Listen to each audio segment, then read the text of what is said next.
La huelga y sus proyecciones. M.J. Montenegro en 1920. Conferencia leída en el Salón de la Federación de Obreros de Imprenta. Cuadernillo editado por los talleres de Numen en Santiago de Chile.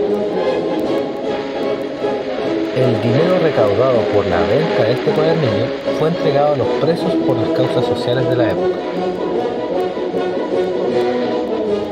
Digitalización del documento y traspaso a alta calidad en julio del 2024 por el grupo José Domingo Gómez Rojas de la Federación Cultural Antiautoritaria. Difundido por el periódico El Solácrata en julio del 2024. Leído por Mauricio Calderón.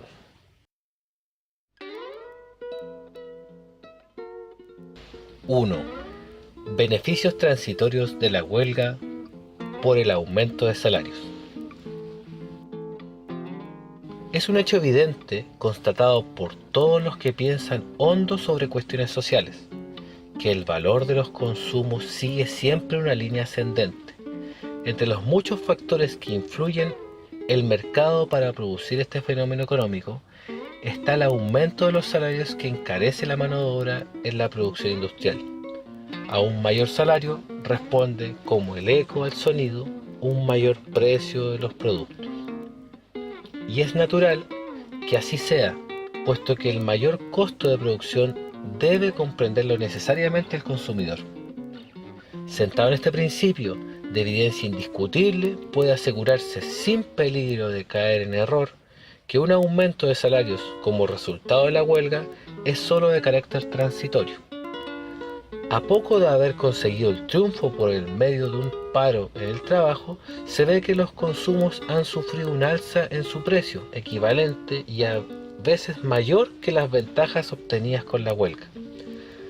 Apenas transcurre un par de años y a veces antes, hay que volver a empezar, porque el alza en el precio de los consumos no se detiene. Y vuelta a la agitación y vuelta otra vez a preparar los elementos obreros para otra jornada, y así interminablemente, incesantemente. ¿A dónde nos conducirá esta lucha entre el capital y el trabajo? 2. La huelga como mejora económica afirme. De lo dicho en el párrafo anterior, se desprende que la huelga no puede producir beneficios económicos estables. A mayor exigencia de salarios, responden los patrones con un alza en los productos, no ya solamente proporcional al mayor salario exigido, sino generalmente mucho mayor. Y así es corriente ver que los capitales intervenidos en una industria afectada por la huelga obtenga mayor rendimiento por razón de la huelga misma. Este mayor crecimiento en las ganancias patronales explica sobradamente el aumento, siempre progresivo y persistente, de todo género de consumos. La masa general de consumidores se ve obligada así a pagar un sobreprecio en un artículo dado.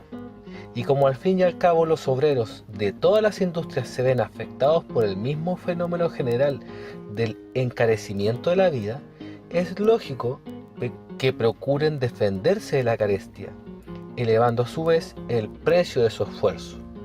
Por otra parte, el obrero es productor y consumidor a un mismo tiempo. Como consumidor, está interesado en producir barato a fin de que el producto elaborado por sus manos resulte también barato. Pero como productor, el problema se presenta en razón inversa. El artículo que él produce es uno solamente entre los muchos que necesita. Él produce zapatos, por ejemplo, pero no solo necesita zapatos, sino todo lo demás. Necesita, ante todo, alimentarse, luego vestirse y por último, pagar el alquiler de la vivienda. Fuera todavía de las 1000 menudencias de la vida civilizada. Luego, como productor, está obligado a exigir un salario compatible con el conjunto siempre creciente de sus necesidades. Es, pues, de todo punto imposible conciliar sus intereses como productor y como consumidor, porque de un lado está en su interés producir barato y de otro la necesidad le obliga a rebelarse contra el capital para exigir mayor salario, lo que eleva el costo de producción.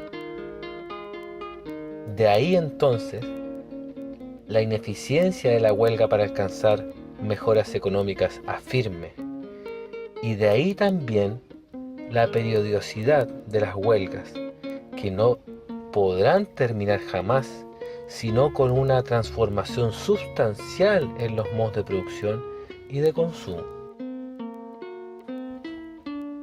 3. La huelga como gimnasia revolucionaria. Pero si la huelga no resuelve la cuestión del alto costo de la vida, sino muy imperfectamente, ella es una gimnasia revolucionaria que a la larga llevará al proletariado a su propia redención, no ya parcial, sino integral. ¿Cómo? Las exigencias siempre crecientes de un mayor lucro llevarían fatalmente a los capitalistas a extremos hasta hoy desconocidos, y paralelamente a esta ansia febril de goces materiales de los reyes de la industria, pero en sentido inverso, se desarrollará la miseria, el pauperismo en la masa trabajadora. Y tanta será la tiranía económica ejercida por el capital, y tanta la miseria que esta tiranía económica determinará entre los asalariados, que estos, al fin, se rebelarán en forma enérgica contra sus explotadores. El instrumento de esta rebelión será la huelga. La huelga que es, por ahora, la única forma de protesta, sancionada ya por el uso y la costumbre, y que no exige del trabajador ni gran preparación ni sobrada inteligencia. La huelga periódica se encargará de irle enseñando que no hay por el momento otra manera de obtener beneficios inmediatos. Y también será ella la que le enseñe que es el único modo y el más eficaz de preparar la sociedad futura, en que el trabajador tendrá el sitio que le corresponde de hecho y de derecho, como factor preponderante en la producción.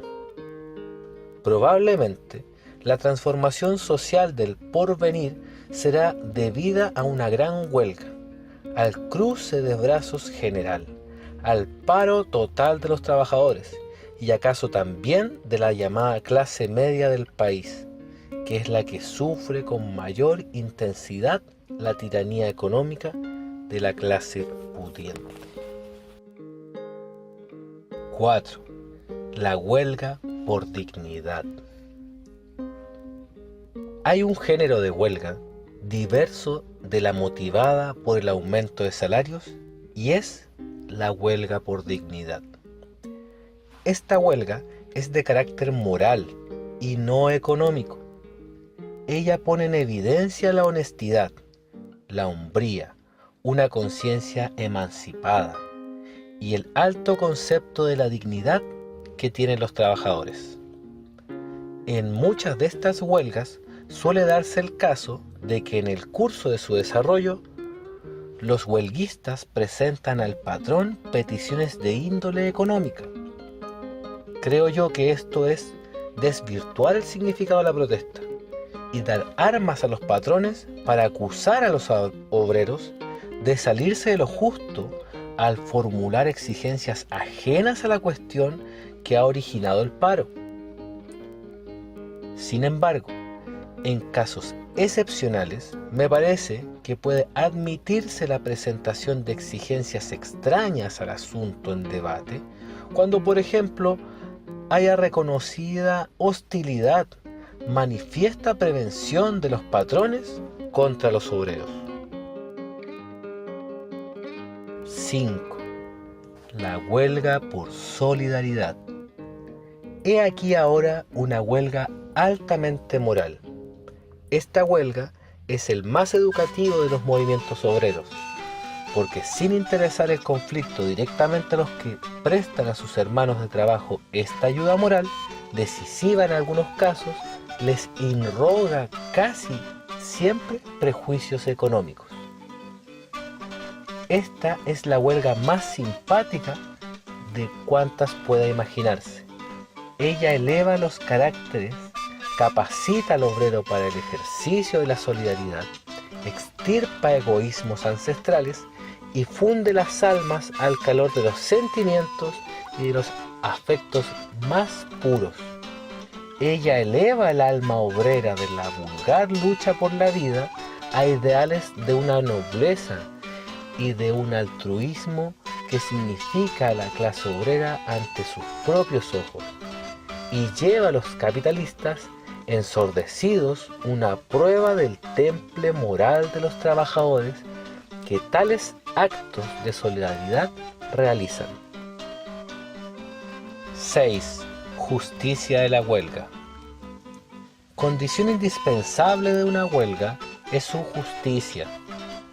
Jamás debe echarse en olvido que un paro de obreros llevado a cabo sin justicia ni razón y solo por satisfacer el capricho o el amor propio de algunos empecinados no conduce sino a descalabros dolorosos, porque faltando la justicia faltará también la unidad necesaria en los pareceres y en la acción.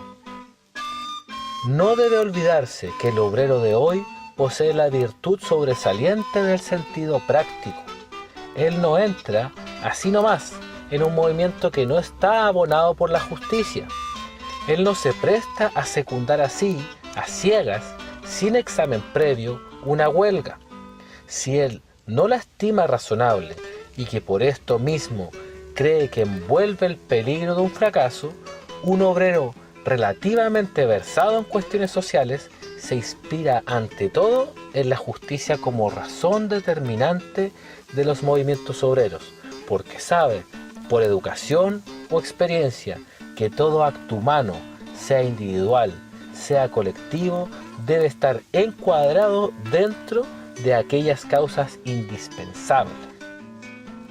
Si la justicia no es el motivo determinante del paro, este se expone al fracaso, porque los elementos conscientes que hoy están en mayoría en los gremios obreros no prestarán su concurso para una huelga que no descanse sobre bases de justicia y de moralidad.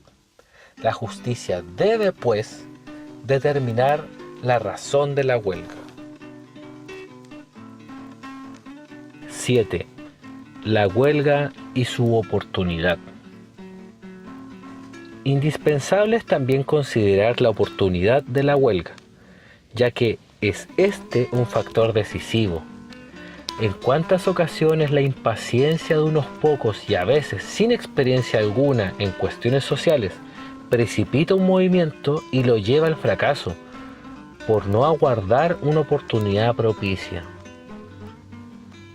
Estos casos son demasiado frecuentes, por desgracia, y han ocasionado descalabros de los cuales me parece no habrá un solo obrero que no tenga en ellos algún conocimiento o noticia. Los sufrimientos de estos obreros por causa de un fracaso son demasiado grandes para que podamos echar sobre ellos el manto de la indiferencia. Al contrario, debemos profundizarlos debidamente, a fin de que no pasen desapercibidos para la clase obrera y, llegado el caso, sepa evitarlos. Y en estos fracasos, como ya he tenido oportunidad de señalarlo en otra ocasión, determinan un prestigio de la huelga como medio de obtener mejoras económicas para el proletariado y además para una causa retardaria de la emancipación integral de los trabajadores. Es por esto necesario, más que necesario, indispensable, que los movimientos obreros se inspiren para su triunfo en la oportunidad, que es considerada con mucha razón como requisito importantísimo en las luchas entre el capital y el trabajo. 8. el lockout o huelga de patrones. Cuando en un país la lucha de clases asume caracteres violentos, suele producirse el lockout o huelga de patrones. Se supone o debe suponerse que para que se produzca el lockout, los patrones deben estar asociados, porque no estándolo, el caso sería sumamente raro. Y esta cooperación de los patrones para la defensa y el ataque está diciendo bien claro a los obreros que la cautela de sus intereses de clase está únicamente en la organización de sus fuerzas. En cuanto al lockout mismo, no está en la mano de los obreros evitarlo, puesto que el cierre de puertas es facultativo de los patrones. Pero es en estos casos cuando una férrea unión y una férrea disciplina de los obreros son más indispensables que nunca. Si en el entredicho provocado por los patrones llega a terminar con un triunfo de los obreros, triunfo que será posible si logran mantenerse unidos, es justo que los patrones paguen todos los perjuicios recibidos por los obreros, por o como ocasión del lockout. Además, pueden exigirse multas de más o menos cuantía a favor de la organización en lucha.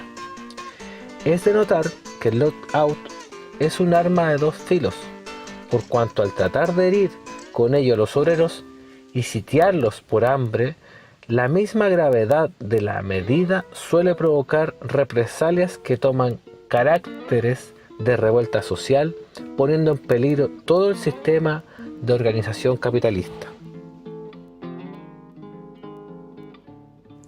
9. La huelga y la moralidad obrera.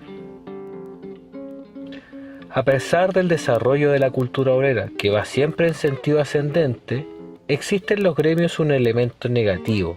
Este elemento negativo está formado por hombres refractarios a todo progreso.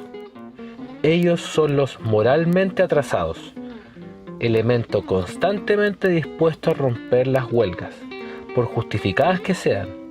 Nunca falta a estos obreros un pretexto para justificar su torpe conducta. Los dirigentes y los obreros más virtuosos y preparados de un gremio que va a declarar el paro deben tener sumo cuidado para prevenir un fracaso por causa de este peso muerto de los obreros rompehuelgas. Un fracaso desprestigia hondamente los movimientos obreros y hay que evitarlo a toda costa. Fácilmente se comprende, por lo dicho hasta aquí, que no es aconsejable un paro de los trabajadores cuando los elementos negativos de un gremio preponderan en él, o simplemente son una amenaza para el triunfo de la huelga. Frente a una eventualidad semejante, conviene más evitar un roce con los patrones antes que provocarlo, evitando el paro y aplazándolo para cuando la moralidad entre los obreros sea prenda segura del triunfo. A este fin, los dirigentes y los obreros realmente preparados del gremio deben desarrollar una propaganda incesante en el sentido de reeducar a los obreros que se muestran rebeldes a entrar en el buen camino de su regeneración. Para conseguir este objetivo, no es deseable una campaña de recriminaciones y de censura abierta contra ellos, que casi siempre da resultados contraproducentes. Es más aconsejable la persuasión, la insinuación fraternal y convincente. Es más fácil reducir a un empecinado con las buenas formas que con la invectiva y el reproche violento. 10. ¿Puede la huelga resolver la cuestión social? Sentado sobre el principio de que a un aumento de salarios sigue invariablemente un alza en el valor de los consumos, precisa decir que la huelga por la elevación de los salarios caería al fin en el descrédito como medio de lucha si ella no tuviera otro objetivo que alcanzar un mayor salario. Muchos son los medios aconsejados a los trabajadores para realizar, a la vez que la destrucción del capitalismo, su propia manumisión. Pero a nuestro objeto solo nos bastará considerar solo dos: la acción política y la huelga general. En nuestro país, la acción política está totalmente desprestigiada. Unos hombres que solo tienen contacto con el pueblo en época electoral para pedir su voto, unos hombres que viven más profundamente vinculados a la política general que al pueblo trabajador, pretenden representar en el Parlamento los intereses del proletariado. Estos políticos están entregados en cuerpo y alma al juego nefasto de las combinaciones de partidos, al chisme político, al ir y venir por el atajo y la encrucijada partidarista, a la pesca del empleo por el correligionario, a la eterna caza de la pitanza, todo esto con olvido de los intereses inmediatos de la masa trabajadora. Y he aquí que a este respecto la acción política de estos pretendidos representantes del pueblo sea absolutamente anodina. Todas las mejoras obtenidas por los trabajadores se deben casi por entero a su propio esfuerzo, a la acción directa, organizada y llevada a cabo por ellos mismos y no al esfuerzo de los políticos. Para una eficaz acción política se necesitaría la creación de un nuevo partido que reflejase genuinamente el sentir y el pensar del trabajador manual, abandonado hasta hoy a su propio destino. Pero aún así, con un partido organizado sobre la base del trabajo, la emancipación proletaria se vería retardada indefinidamente, sabiéndose, como se sabe, que la politiquería es en nuestro país la cualidad sobresaliente. Para que la acción de este partido fuese eficaz, deberíamos reaccionar sinceramente contra nuestros pésimos hábitos políticos, contra la venta del voto, contra el alcohol como agente electoral, y todavía dando el supuesto que todo esto resultase relativamente fácil y hacedero, habría de tropezarse aún con el factor tiempo. Se sabe que la experiencia de lo que ocurre en los partidos populares de otros países, que la acción política es retardaria por excelencia, que su evolución es lenta, demasiado lenta, y que lo que las masas trabajadoras necesitan no son discursos políticos, sino mejoras inmediatas o a corto plazo. La espera desespera y desmoraliza cuando el que espera lo acosan necesidades perentorias como nutrirse, vestirse, pagar su vivienda. En cambio, la acción directa, la huelga, es más rápida. Es el mismo obrero el que labora personalmente en la obra de su propia redención. Goza de voz y voto en las asambleas para la dilucidación de todos los asuntos que le conciernen y tiene al alcance de su mano, por así decirlo, la solución que deba darse a los problemas planteados y en los que él es autor y autor a un mismo tiempo.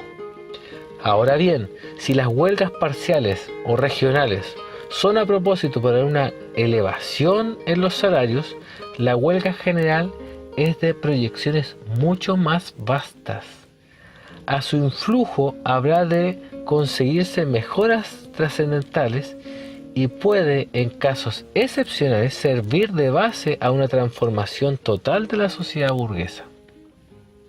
Porque debe tenerse presente que un paro total en las actividades obreras nacionales determinará indudablemente una anquilosis o parálisis también total en la sociedad capitalista. En efecto, una inercia general de brazos, un paro absoluto en todos los oficios, traerá como consecuencia inmediata la desorganización o desintegración del conglomerado autoritario capitalista, erigido y mantenido por la fuerza contra el parecer y contra la conveniencia de los trabajadores. Y de aquí a la transformación social no habrá más que un paso. 11. Conclusiones. Y llego al final de mi estudio sobre la huelga y sus proyecciones. Como hemos visto, si la huelga por el solo aumento de salarios es de resultados puramente transitorios, si como mejora económica afirme es también de alcance restringido, en cambio, la huelga como gimnasia, como educación del proletariado en la rebeldía consciente contra la explotación del esfuerzo humano por el capitalismo, es de resultados positivos. Todo obrero que acabe por darse cuenta de que el producido de su trabajo diario va a llenar la bolsa de los capitalistas y a incrementar su poderío para nuevas formas de explotación, aprende en la escuela de la huelga que eso debe terminar algún día.